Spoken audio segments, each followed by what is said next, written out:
We're working on the rowing exercise. Okay, so now that we have sound, let's try it again. Okay. So there are two variations of the rowing exercise, what we call the rowing exercise. Of course, most people call it that. And it's not really what people think of. It's not swinging the arms and wibbling back and forth. Okay. So the way I was taught by Sensei, we did it with a partner so that you could feel with your body what you were supposed to do. So then when you did it solo, your body already knew what it should feel like. Doing it solo without any resistance at all and all sorts of stuff feels just fine, okay? So the way I was taught, I'm going to start out here very relaxed, but extended, okay? My weight is forward on the front leg. When I shift, leading with the legs, and there's no tightness here. So as you start to shift back, this is still rising, which brings them up. Up, you're floating them. So you're going up. So this energy that's out here went out underneath her, came up her spine, okay? And then when I shift, brings her out over her toes. Your hands snap to your hips, okay? Don't let them just get straight down here because then it's very difficult to come back out again. They're right on your hips. And this is the only time when there's any tightness in here. They're open, and they snap, then they open again, and then they snap shut. And that's, this opening and closing is also part of Kokyu. It's part of your Kokyu cycle, breath, breathing. Anything that's cyclical, things that open and close, go out and return, anything that's cyclical is an aspect of Kokyu. So as I shift out underneath her, okay, so I usually, for practice, just start extended. It's easier to start here. Then I shift. And when she comes in, she should just lean on me a little. If I didn't drop into my back leg, if the legs are stiff, when she falls into me, she'll knock me off my base. So I'm dropping into that back leg, but the feet stay flat. Okay? Now when I shift out, I lead with the knees and the hara.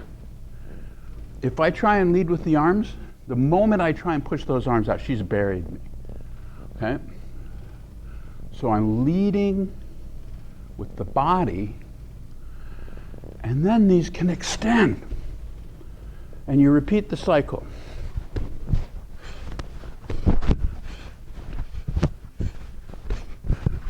And when you're out here, if she were to lean back and pull, you shouldn't go flying. If your back leg is up, you probably will. If your heel comes up, you're probably unstable this way. So when I shift forward, even at the forward, there's a down energy in that knee. This usually means you're pushing with that back leg, with the calf. And if you are, when it goes out, you're not stable, okay? So the way I was taught, the feet stay flat. Okay, so, boom.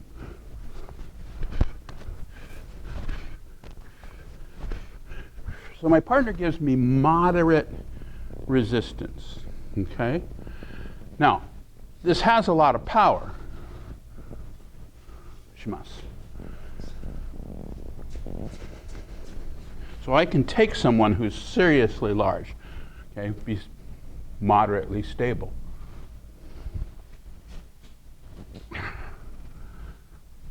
And do this. I put a 200-pound plus guy in the air with this extension. It's all legs and intent. I put him up, okay?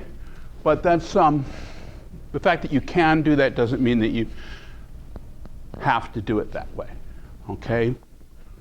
You know, Catherine gave me more than enough resistance to feel what I should be doing with my body. Okay? Every once in a while, I'll try it with someone who's really big and solid and see if it works. Okay? So this cycle, thank you. This cycle is this way. Okay?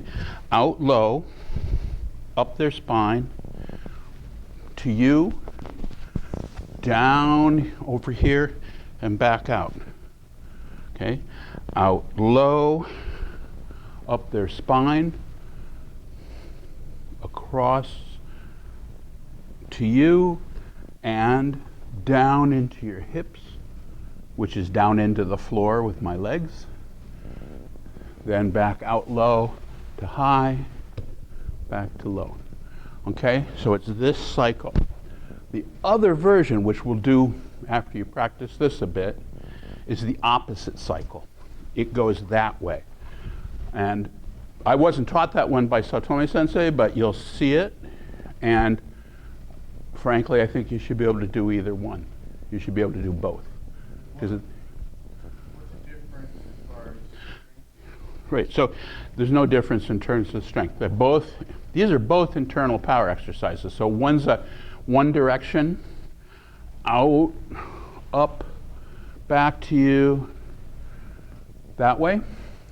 The other one comes out high to low, so don't disconnect. So if she's strong there, it'll buckle her butt. Okay? If you relax your arms, it won't do that. So you have to give me some. So this is crushing her down, comes back low, up my front, back out, down her back. So it's the opposite cycle. We'll do that one in a minute. Okay? Just do this one. Low to high, back to me, and down. So she goes up on the extension. The other one, she'll go down on the extension because it's the opposite cycle. Okay? There are lots of variations on this, okay? And I'm not going to claim one's right or one's not. I'll show you what I was taught. What I was taught was these feet stay flat. I've seen videos of some very people significantly senior to me whose heel's coming up. But I will tell you why I was taught what I was, okay? When you shift forward, when you lead with your hara and you shift into the front leg and you extend up and out, okay? If he keeps going and pulls, you shouldn't come up. That means your front leg was stiff. So if you shift onto this leg and it's stiff, your heel in the back will come up. It can't stay flat because you're now rising onto a stiff leg. And if he keeps pulling, you're unstable. So you want to, so right here, when he's pulling, there's actually, watch the back leg, there's still a downward energy in that knee. Even though the leg extended and it opened up, there's a down in there. And the foot stays flat. And the front leg is really relaxed. So that if he was pulling a little bit, not crazy, but just pulling, I'm stable. And stay there, just a constant pull, not a don't jerk it. You see? I could actually lift the back leg if I wanted and have a 1-point base and still be stable. And the same thing's true on the other side. When I drop into here and he's pushing, I should be able, constant, push, push, push, push, push, push, push, push. I should be able to move that front foot, kick, okay? Because it's going down. Oh, he made it. If you shift your more in the horizontal. You see a lot of people doing this wibble wobble when they do this exercise. If you just shift back here and you're like this and then he pushes, you're going right up off your base. It did not go into the ground. Okay?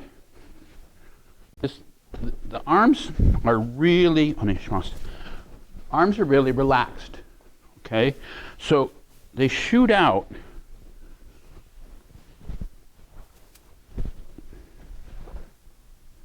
So the energy is going out the wrist. So it's like a strike, but it's like a wrist strike. Okay, so it's snapping out. Whoom. So lean into it a little, just a little. So it comes out underneath him. He's going up. When it extends out, it does not extend out at him. You're not trying to lift this guy. You're actually extending out underneath him, which raises him further. And it only rises at the end of that because your shoulder's attached. It's shooting out there and then it rises. So your hands are completely relaxed as you start to go out. It's snapped to your hips. But the moment you're going out, it just is completely relaxed. Energy shooting out your wrist. And when you get up here, it's out here. The hands are still super relaxed. So when you shift back, you're leading with your knees and your hara again, and it's the elbows that are following. There's no tension in these arms. You're not, if you, don't go, if you contract and try and pull, if this muscle fires, which is one of the things you'll try and do if you're lifting them, you're hosed. Completely soft. And this wave action of the elbow energy, the out energy, when the elbow starts dropping, the fingers rise. And when they do that, that's without the legs. I'm not even using the legs much right now. And it's got all that power. If I add the legs, it's got a huge amount of power. Then when I go out again, boom, put him up off his, I put him in the air for a second. He'll be in the air for a second when I go here. That's how much power there is. And the arms are completely relaxed. Okay? They have energy. When I'm fully extended, when Mary Heine Sensei used to teach us this, she was also taught that this is very much like a strike. Okay, so when you come forward and you snap it out, it has that kind of action to it. Okay? It's sharp, it's explosive, has nothing to do with this kind of stuff that everybody does. Okay?